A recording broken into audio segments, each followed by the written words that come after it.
فيه ولا عرفت هدايا ولا عرفت ظلامي ولا عرفت ضحايا ولا لغيرك دوا. Assalamu alaikum wa rahmatullah. I hope you can all hear me. You're all welcome to our webinar, Unlocking the Secrets of Your Child's Heart. Today, inshallah, we are going to explore the profound bond between parents and children. This is going to be anchored by our presenter, which we are going to introduce shortly. This is going to be guided by timeless wisdom of Islam. The presenter is no other person but Engineer Muhammad Onot from Productive Youth Network. He is a prolific writer. He has authored many books, including The Future Starts Today and What Will I Do If I Am Unemployed? This is a critical question. And then he is committed to making a positive impact on humanity. He has organized various capacity building initiatives for people of all ages.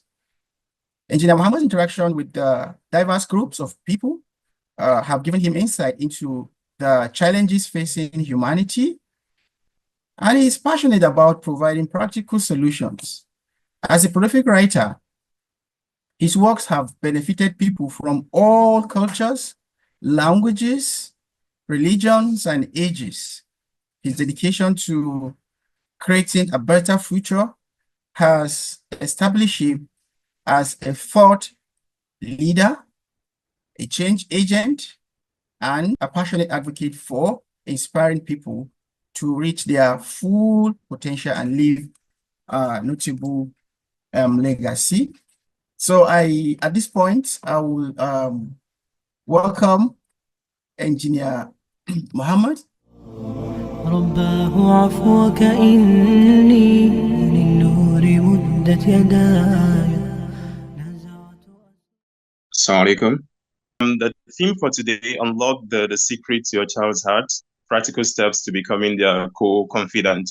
So inshallah, the idea of this session is going to be in two ways. Inshallah, I'll spend about 25 minutes to give an overview of what we're talking about. And inshallah, the second half will be more of evaluation by every parent.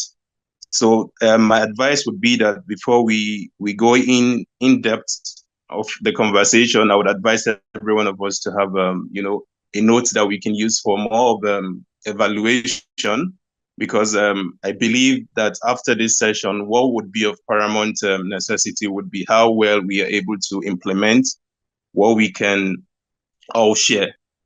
Because the part we're on, especially the part of the child-parent relationship, it's one that would enhance our purpose in this dunya, especially if we're able to keep growing as individuals.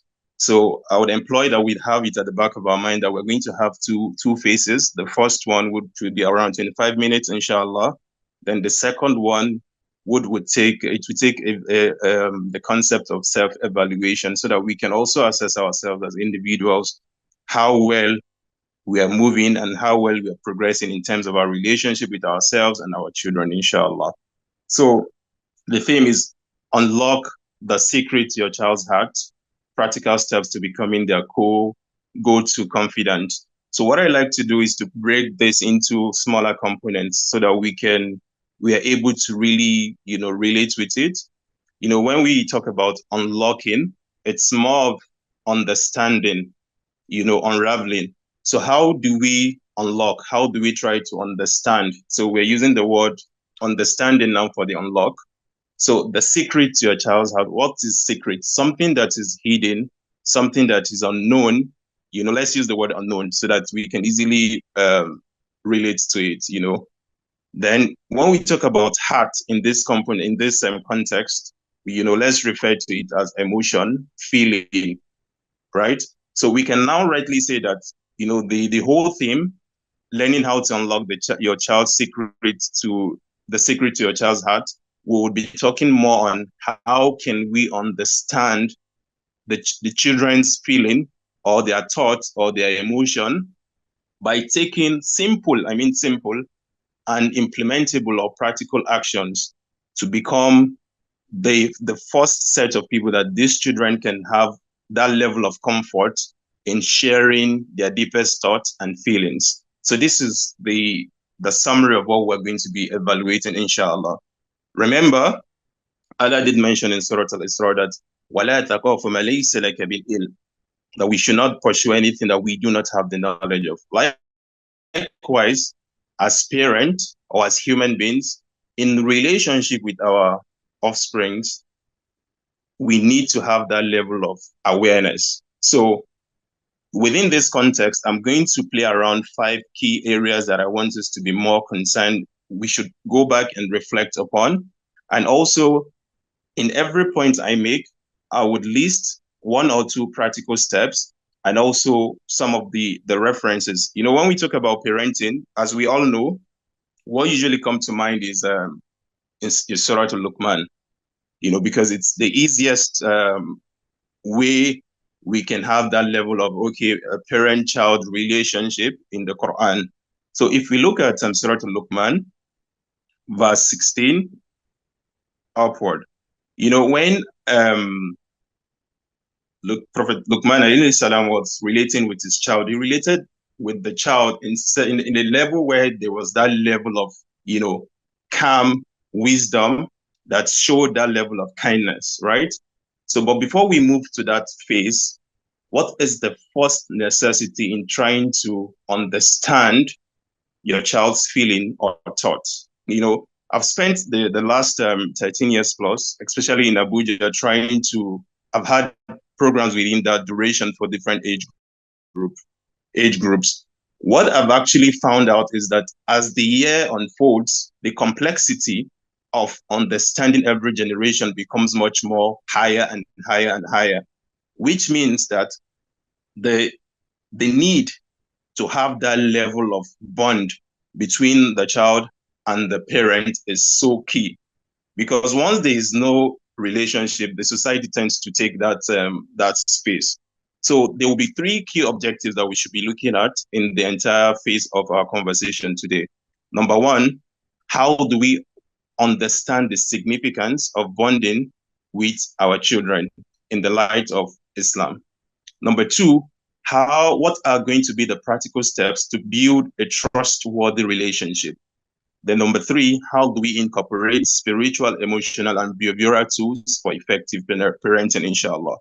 So the first thing we need to know is that we need to build trust through open communication. We need to build what? Trust through open communication. So, like I did mention earlier, if you look at Prophet Luqman, what made him so unique in terms of relationship with his son? Are we all together?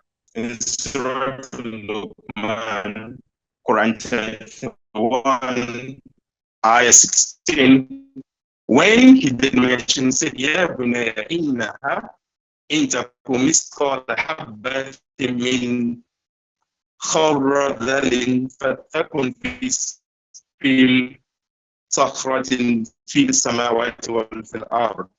So I'm going to break it down because I'm always of the emphasis that we need to take it one step at a time. So he said, yeah, bunayya. He said, oh, my son.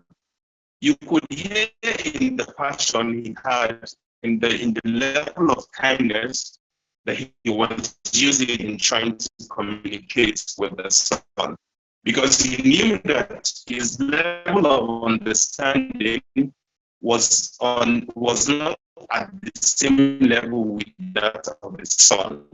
What are the practical steps that we need to take? That virtue on what are the practical steps to build without judgment. See, that's what I've come to communicate in the house. And at the same time, what the child does outside is totally different. So now, if you don't have that level of built trust through open communication with your child, Maybe you're the one that you're always very quick to judge, or maybe you're the one that you're always quick to criticize, right? The child will not find it comfortable at any point to be able to share the thoughts. This does not just even apply to the child alone. It also applies with the relationship between spouses. So that means whatever relationship that occurs between the spouses has its own way of also reflecting on the relationship between parent and child, which means that whatever we are evaluating now, we should also look at it in our relationship with our our spouses. So meaning whatever you're applying in building in unraveling or understanding the secret of your child's heart, you should also be able to implement the same to your spouse, inshallah. So in order to build trust through open communication, we mentioned three things. The first one, listen attentively without judgment.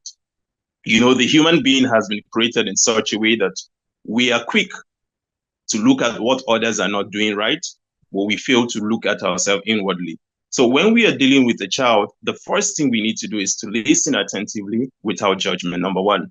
Number two, avoid constant criticism. Instead, correct with kindness. So this always happens in terms of, oh, there's this one child is behaving much more better than the other one. So there is always that urge to criticize or to compare. So in order to be able to build trust, you need to create an avenue where, number one, you listen attentively without judgment. Number two, avoid constant criticism. Instead, you correct with kindness, just like the way of Prophet Luqman, alayhi salam, in which he mentioned to his son, oh, my son, indeed, if wrong should be the weight of a mustard seed and should be within a rock anywhere in the heavens and the earth, Allah will bring it forth. Indeed, Allah is subtle and acquainted. What was Prophet Luqman trying to do in ayah 16? He was creating that level of consciousness in the child, for the child to know that, okay, wherever you are, either in the open or in secret, be conscious of your creator, be conscious of Allah, which means when you are trying to build the trust, you know, for between you and your child, the first thing you need to do is to have that to build that level of consciousness in your child, not fear, not that of fear, but that which the child knows that in every action, there will be a significant level of consequence. So let's move to, we've talked about three things in order to build trust through open communication. What are the three? Listen attentively without judgment, avoid constant criticism, instead, correct with kindness. And we're able to now reflect back on the teachings of it, because if you also look at ayah 17, it's all about, you know, Prophet Luqman trying to create that level of self-consciousness in the child, not that of fear, so that the child knows, okay, what are the things am I supposed to do? The things he's supposed to do while he was making that references to his son is that he advised the son that, Ya bunayya aqimu salata wahmuru bil mahrufi wal anha anil munkar.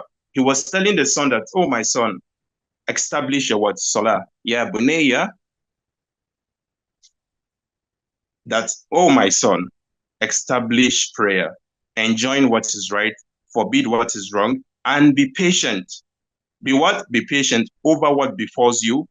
Indeed, all that is of these matters require a significant level of determination. So he's also trying to tell the son that, you know, all these things will not be easy, but you will need a significant level of resilience. So number one, we've talked about building trust through open communication. The second one that we should look at is prioritize quality time. You know, the dunya is all about mata'ul ghurur, is an illusion. We are all chasing shadows, trying to make living, trying to sustain our families, and we lose track of prioritizing quality time in order to have a significant level of bonding with our children. So in this context, we can rightly say that time is the currency of love, you know, which if we dedicate uninterrupted time, we would definitely have been able to build a significant level of bond with our children. So what are the practical steps we can use in prioritizing quality time? You know, we should have that level of consciousness that we're going to allocate specific moments daily for activities like casual conversations where we we would have that conversation with our child. Oh, how was your day? What were the happy moments? What were the sad moments? You know, in a way that comes with a significant level of safety where the child can feel that level of comfort that, oh, this is my father or this is my mother, and I can come to him or her without any fear. If we look at the life of the Prophet ﷺ, Anas ibn Malik narrated that he had served the Prophet for 10 years, and not once did the Prophet say, oof, to him, or why did you do that, in a level that is of harsh tone, right? Why? Because the Prophet was a personality that carried that level of wisdom and kindness in whatever he did. So within this context, we need to be able to prioritize quality time, even if it's as small as 30 minutes every day, regardless of how chaotic our daily activities have been, to spend time with the children, to ask, to inquire, to know about how the day has gone for them, the highlights and the lowlights. So then secondly, we could also use this quality period to instill values, you know, Islamic values, Islamic teachings, which should be apparent in our own way of doing things, which takes us to the third point: be a role model. You know, in order to be able to build that, to be able to understand the hidden emotion of your child, you need to be able to be that role model that the child sees that everything you enforce, not enforce per se, but everything you advise the child to do, the child can easily see it in you, because children learn easily by observing, not by enforcing. What did I say? Children learn easily by observing, not by enforcing, which means that if you are able to strive consistently, because you're also a human being, not the perfect one. So that means that you're also in a condition where you are prone to mistakes, but you're doing your best to be the best version of yourself, which makes it easy for the child to observe and emulate rather than being enforced, which sometimes they have the chance to disagree sometimes. So what are the practical steps that we can use to be a significant role model to our children? Number one, we need to exhibit qualities you wish to instill. For instance, patience, honesty, kindness. If you are trying to preach all these virtues, that means you as an individual, you need to be able to serve as a role model to your child.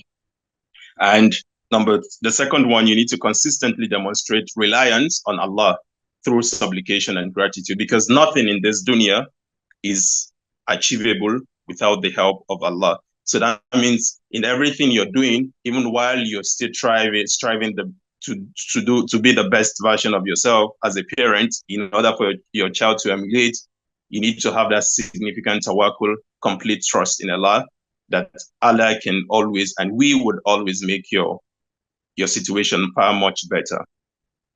So so what else? The fourth one is that we need to show that level of unconditional love and mercy. Unconditional love and mercy. You know, what you find out is that, especially for the fathers, you know, there's this level of being a manly figure does not translate into being that figure that when you come into the house, everyone becomes so scared. Your children are you don't create that level of love within the home, that the child feels safe to play with the father or to play with the mother. So which means that ideally, if you look at Surah Al-Rum, that says part of the essence of marriage is litaskunu ilayha, to find that level of tranquility. That means that the home is supposed to be a home of peace, a home that after everyone goes out to face the chaos outside, the child can come back home and know that whenever the father comes, he can easily, or she can easily run to the father, play with the father, you know, because there is that level of show of affection, that show of, you know, love within the environment of the home. So what are the practical steps in being able to show unconditional love and mercy within the home? You know, the father or the mother should be able to express their love verbally and physically to their children. I'm sure that, if we ask ourselves, when was the last time you told your child, oh, Muhammad, I love you. Oh, Asma, you're such a wonderful daughter. I love you. These are things that, over the last few years, if I take statistics and say, oh, I call any child and say randomly, when was the last time you told your father you loved him? You see so many of them would be, like, this does not even have a place in our home. We don't even express it, but we always feel that since we try to show it in, I'm paying their school fees, I'm providing for them, this is act of love. They should be able to understand. No, we should be able to express and show unconditional love and mercy, because as we all know and would agree that the Prophet ﷺ used to say that he who does not show mercy to our young or show esteem or respect for our elders is not one of us. Which means that it's part of being a Muslim to be kind. It's part of being a Muslim to be able to show unconditional love, hug our children, say kind words to them, try to encourage them, and separate the child actions from their identity when disciplined, because every child, every human being would continue to, like I used to say, that there's a thin line between good and evil, which means that for every child also, there would always be that thin line between, being able to obey and disobey. Everything that is opposing has a thin line. So, but that does not justify or equate that to be the identity of the child, especially when disciplined. So one should be able to separate a child's action from their identity. So maybe a child has been one that has always been obedient, and maybe once in a while they go the default, they should be able to, there should be that level of show of love and mercy while disciplining them. So the fifth one, which will be the final points that I've actually coined out in with reference to how we can and should be able to build, unravel the secrets to a child's heart, because when we are dealing with a child, at a large extent, we also have to be a child in an adult form. So then the fifth one would be that we should encourage and empower. Encourage and empower.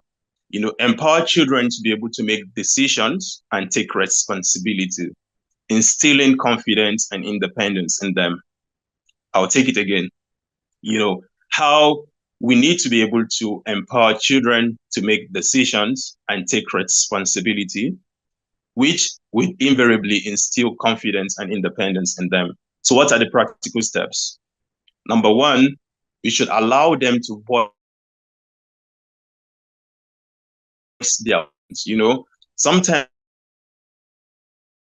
when we give them opinions, which means that we should always allow a child to be a child. So allow them to voice their opinions and make age-appropriate decisions. The second one, celebrate their efforts and guide them through their mistakes without discouragement. Every child is a work in progress, just like every adult is a work in progress. If we look at the virtue of Prophet Luqman alayhi salam, he had in his way, he has been a significant level of example when it's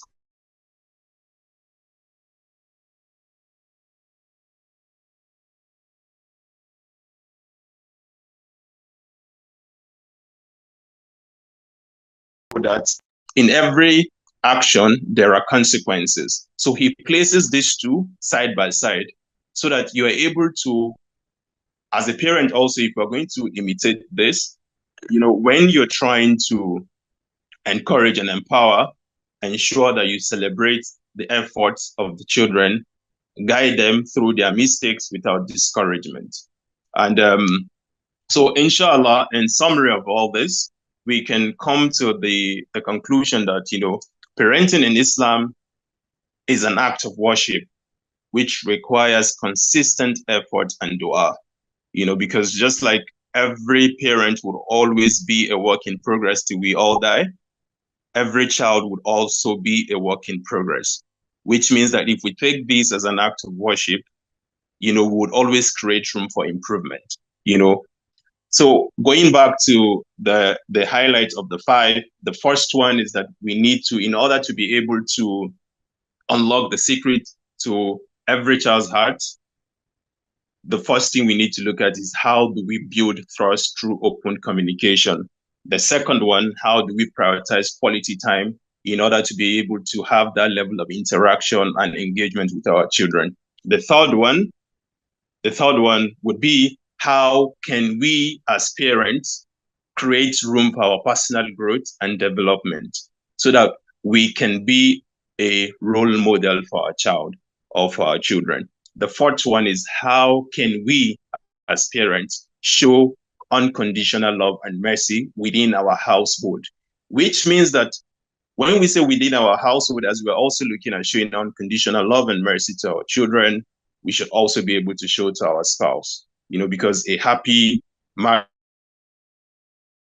marriage leads to happy upbringing and much more purposeful upbringing. Then the fifth one is to encourage and empower. So if we're able to actualize this 5, it gives a room where we come to the realization that, this parenting that we're into is an act of worship, which requires consistent effort and dua.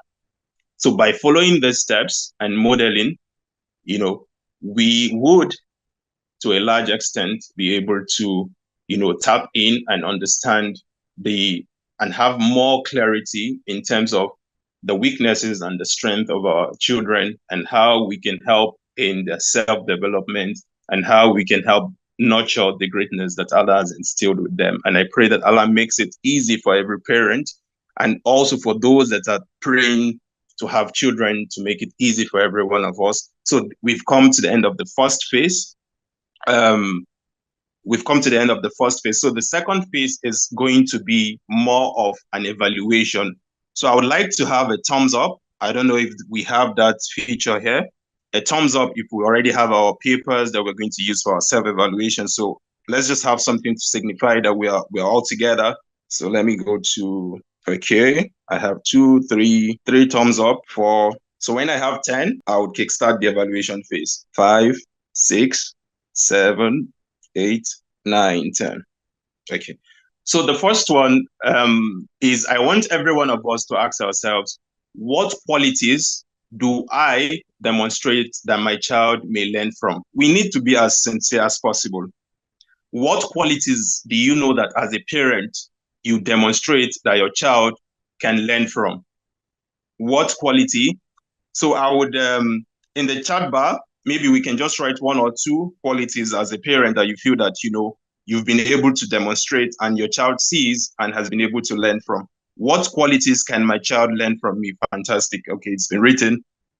What are the qualities that you know that as a parent, your child can learn from?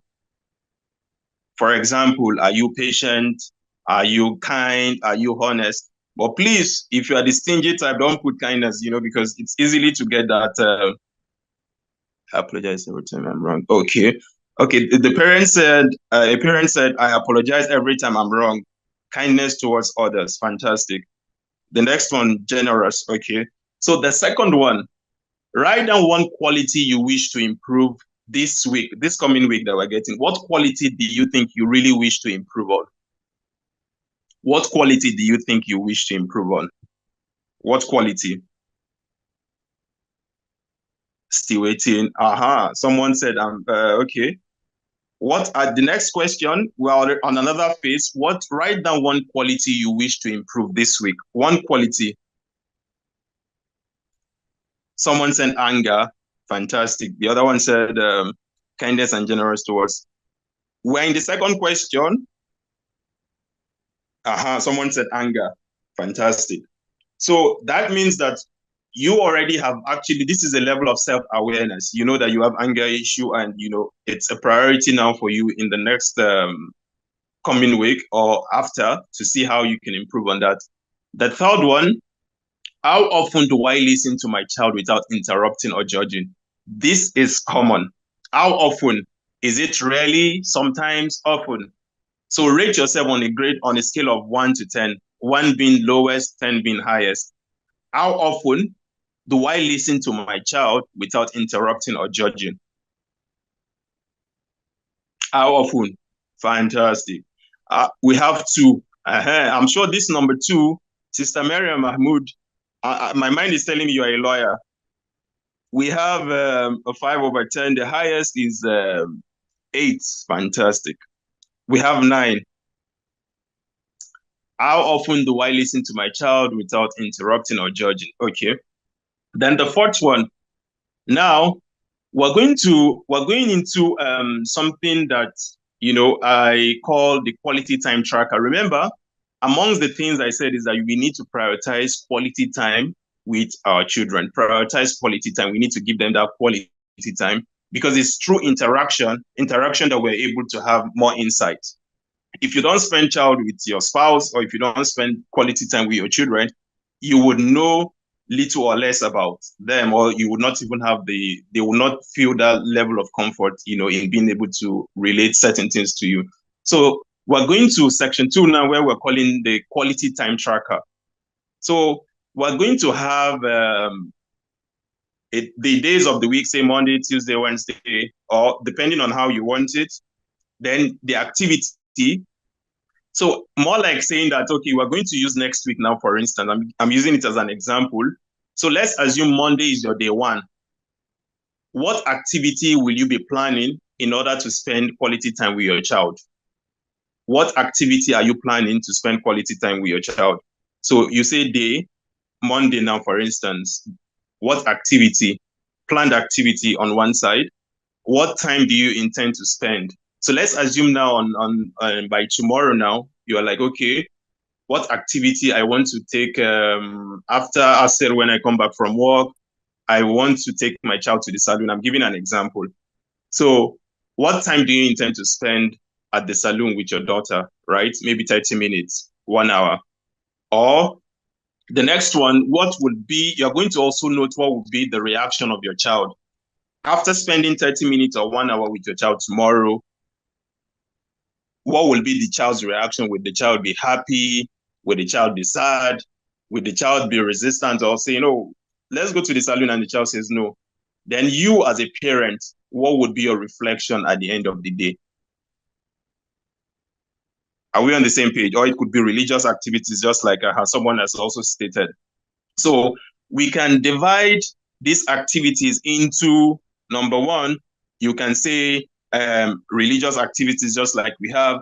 Number 2, it can be a self-development activity. Number 3, it could be an experiential activity. For instance, it could be horse riding. It could be maybe you as a parent, there's an activity that you've always wanted to in your life, but you've not been able to learn anything new. Maybe you don't know how to ride bicycle, for instance. And you'll be like, okay, it won't be a bad idea. Let me learn how to ride bicycle. It doesn't necessarily have to be a true serious activity. Just like someone has said, painting at home, 30 minutes, fantastic. You see? So the reaction, you see, there will be that level of, like this parent has said, Brother Mustafa said, the reaction is happiness, going for a walk, so we could look at the chat bars and see some of the suggestions by parents. So the third one is encouragement and empowerment checklist. So I'm calling this one encouragement and empowerment checklist. So as a parent, so part of the activities that we're going to be doing is, how do we review how you have empowered your child? How are you going to review it in the next coming week? So I listed 4 things that you can use to evaluate your encouragement and empowerment checklist. A parent wrote cooking together. It would be fine. It would be cool if even fathers can go to the kitchen and be like, oh, Asma, let's go to the kitchen and cook, and let's see how it would be. So the one for encouragement and empowerment is, I'm going to list 4 things that I want us to take into consideration.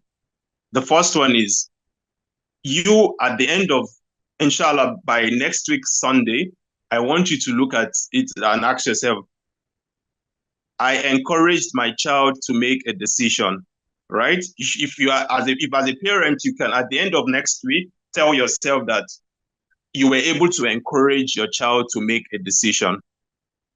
I'm going to highlight 4 things, that you can use to evaluate yourself at the end of 1 week to know if you've been able to encourage or empower your child in any way. The first one, were you able to encourage your child to make a decision? It could be choosing a cloth, selecting books, maybe, just making a decision, maybe a career choice, it could be something, but just were you able to encourage your child to make a decision? That's the first one. The second one, were you able to celebrate your child's effort in school, at home? Were you able to celebrate your child's effort in school or at home, even if the outcome wasn't perfect? The second one, at the end of next week, by next week, Sunday, you as a parent, will you be able to tell yourself that, oh, I was able to celebrate my child's effort in school or at home, even if the outcome wasn't perfect? The third one, were you at the end of, in the next 1 week, will you be able to also tell yourself that as a parent, I used positive words to build the confidence of my child? Like, for instance, will you, at the end of in the next one, will you be able to say that, okay, after this session that we had, I was able to tell my child this list of positive words in order to build their confidence. And I was able to say things like, oh, Muhammad, I'm proud of you. Oh, Asma, oh, Khadija, I'm proud of you. If at the end of 1 week, you're able to do so, that means you can also measure your progress. The last one, will you be able to say in the next 1 week that I allowed my child to express their thoughts freely and acknowledge their ideas? In the next 1 week, will you be able to say that, you allowed your children to express their thoughts freely and acknowledge their ideas? Are we on the same page? So in everything that we are doing, we should always have this at the back of our mind, that we are Muslims before anything. That means whatever we are doing, we should have that level of consciousness in Islamic integration with regards to our bonding with our children, which means that we should have this level of incorporating daily Islamic reminders for children. Daily Islamic reminders for what? For children. It could be in any way. It could be you deciding to recite a short dua together. It could be a way of you trying to recite a short dua together on daily basis. Or it could be an avenue of sharing a story from the Quran or Sunnah, just like, that of the way Luqman alayhi salam has been able to, advise his son. It could also be, performing salah together and encouraging your child to lead if appropriate, if your child has gotten to that age. This also has its own level of having that level of Islamic integration. So it could also be you teaching them a good deed, or instilling a level of virtue. It could be an act of, giving sadaqah, or smiling, just teaching them different virtues, that gives them that sense of, being Muslims. So at the end of the week, you could also reflect that, okay, did these activities help your child connect with Allah? So at the end of the week, you can reflect that, okay, this series of activities that you've integrated, has it been able to help you and your child integrate, have that level of better bonding with your child, and also their relationship with connecting with Allah? So the next one is the mercy and love tracker. This also, I believe that spouses should also take it into consideration. Record how you expressed unconditional love and mercy this week. So we could also have it at the back of our mind that, inshallah, before the end of this week, you can call it project, whichever name you call your wife or your children, you could call it project, let's assume, Well, okay, let's do it this way. I want a spouse to give me a name you give to your spouse, a nickname that you give to your spouse, or a nickname that you give to any of your child on the chat bar, so that we'll use that as a case study. Fastest finger. Still waiting. Huh. This brother is very, hey, mashallah. So the sister said sunshine. Aha. So now we're going to use sunshine as an example. So you can call it Project Sunshine, or we can call it Project Hilu. This brother is very romantic. So we can call it Project Sunshine, for instance.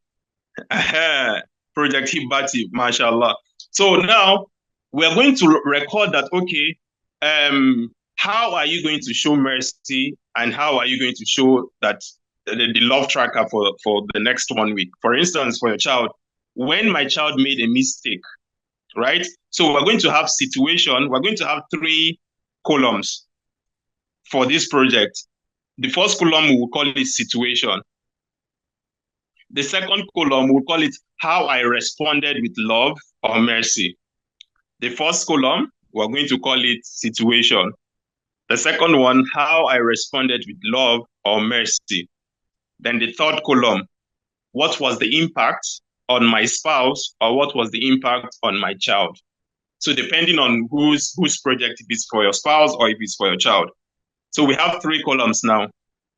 The first one, situation, how I responded with love or mercy. Then the third one, the impact on your spouse or the impact on your child. So I'm going to take the child as an example, for instance. So the situation now, when my child made a mistake, how did you respond? Or how will you respond? If your child should make a mistake in the next 1 week, how will you respond? And at the end of the week, you would also write the impact on the child. Now, on this one now, we're going to use it for the project of spouse. During a moment of frustration, maybe you had a disagreement with your spouse. During the moment of frustration, how do you intend to respond? And at the end of the week, you are going to also write what was the impact on your spouse, or what was the impact on your child. Now, in the next coming week again, are you going to inculcate a level of a happy and playful moment in the household? Maybe you are the father that everyone knows that, hey, this man is a soldier. Anytime he's coming, his face is, or if you are the one that is coming to the home, you hardly buy anything. Maybe snacks, maybe suya, maybe, something that, would give a level of excitement in the home. If you are someone that you're not used to that before. Now, the situation is that you intend to create a happy and playful moment in the home in the next 1 week. Now, how do you intend to respond? In terms of showing them that, oh, I love you people in this house, or I'm merciful in this house. How do you intend to show that? To create a level of happy and playful moments in the home. And at the end of the week, what would have been the impact? I hope we're all on the same page. So we can just signify with thumbs up. I like interactive sessions. So when it seems like you're the only one talking to yourself, it seems fantastic. So I'm going to stop here, and I would like to get feedback and use the next 10 minutes to see how we can tidy up before Zuhr, inshallah. So I want the first, what have you been able to learn in this session so far, and what do you intend to implement? The first question, I need someone to give me a summary of what we've been able to learn so far in this session. Then someone else can also suggest what they intend to implement going forward, bi'iznillah. We use the next 5 minutes for contribution, inshallah. Can we give room for audio input? So, Brother Abdulrazak, you can go ahead in the next 30 seconds, 1 minute, inshallah. Assalamu alaikum. Wa alaikum salam.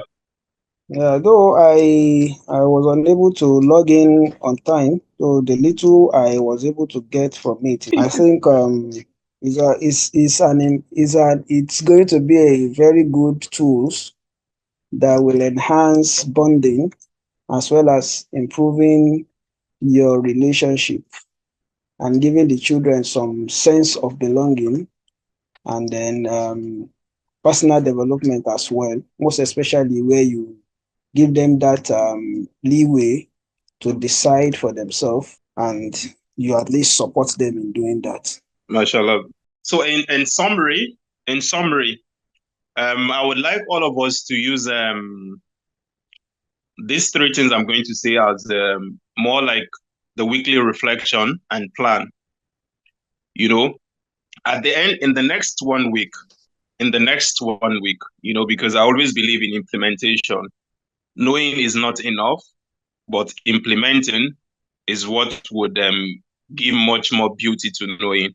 So at the end, in the next 1 week, I want you to evaluate and ask yourself, what worked well in building trust this week with your child? And in the next 1 week, I want you to be able to ask yourself, what worked well in building trust with your child or with your spouse? The second one, what challenges did you face and how well were you able to overcome it? What challenges did you face and how well did you overcome it? Then the last one is, for every, you could take it one step at a time, but every single day, ensure that you set a significant goal with regards to bonding with your child or bonding with your spouse, that at the end of in the next 1 week, you can evaluate that, okay, these were the goals you were able to set, and these are the results, and these are the areas that you can improve upon.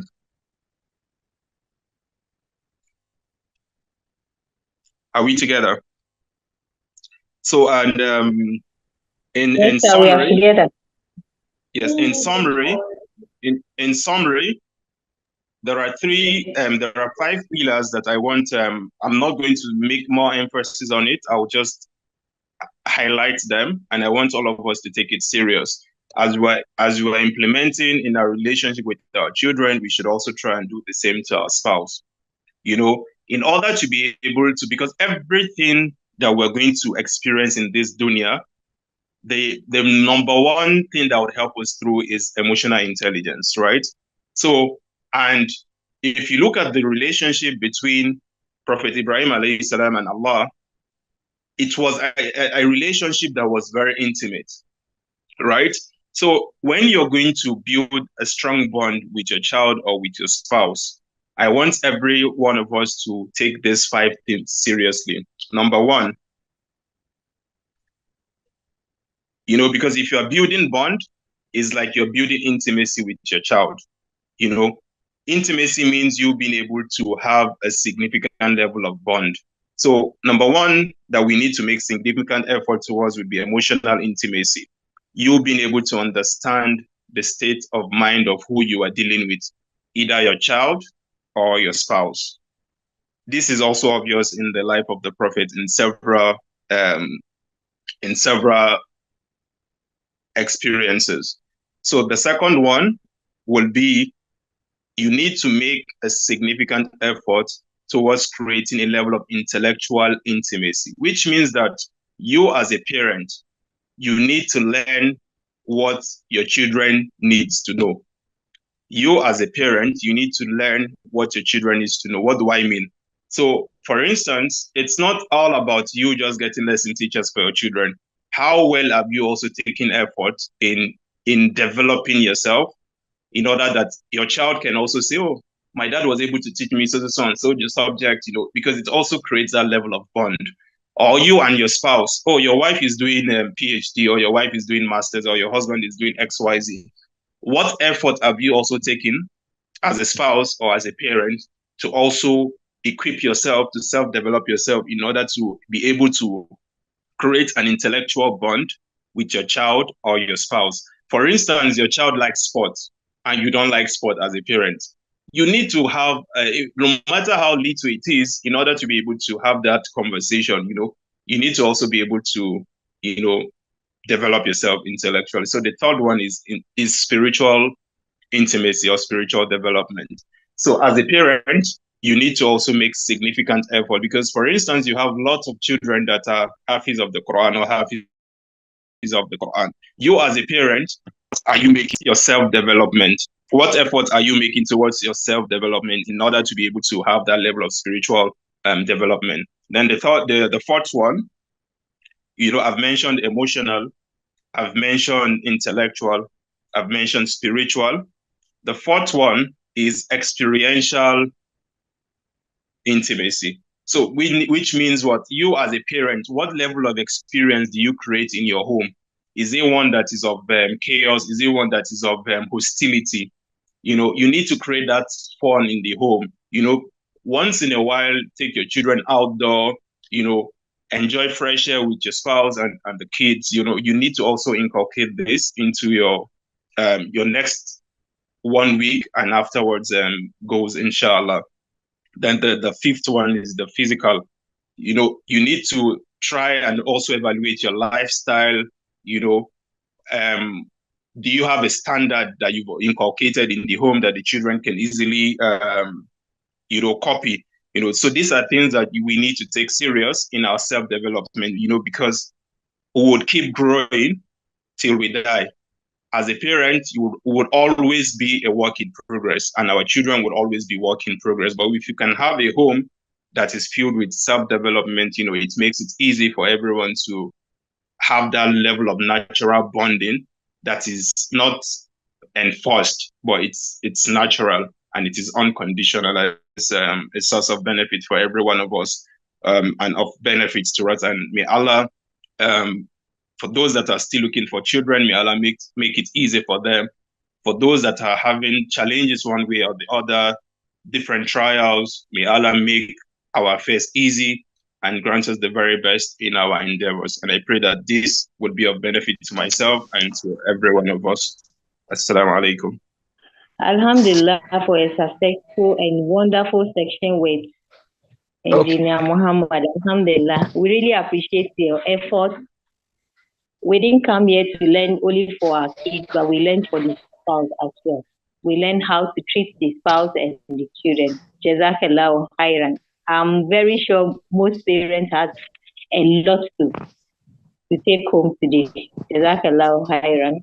We've seen the romantic ones, we've seen the patient parents, we've seen them all. Alhamdulillah, alhamdulillah. We are all working in progress. Alhamdulillah, alhamdulillah. Assalamu alaikum warahmatullah. Jazakumullah khairan for the time. For the parents who waited the patient, and reward each and every one abundantly. We've listened to the presentation, very informative. May Allah make it easy for us to implement. And to our children, that is our focus, all we are gathering. May Allah bless them and make it easy for us to implement in our various families. And to the organizers, that is the school as well, may Allah reward each and every of us with goodness. Jazakumullah khairan. Subhanaka Allahumma wa bihamdik. Nashhadu an la ilaha illa anta astaghfiruka wa atubu ilayk. Assalamu alaikum wa rahmatullah. به بدأت ولكن لم أدر ما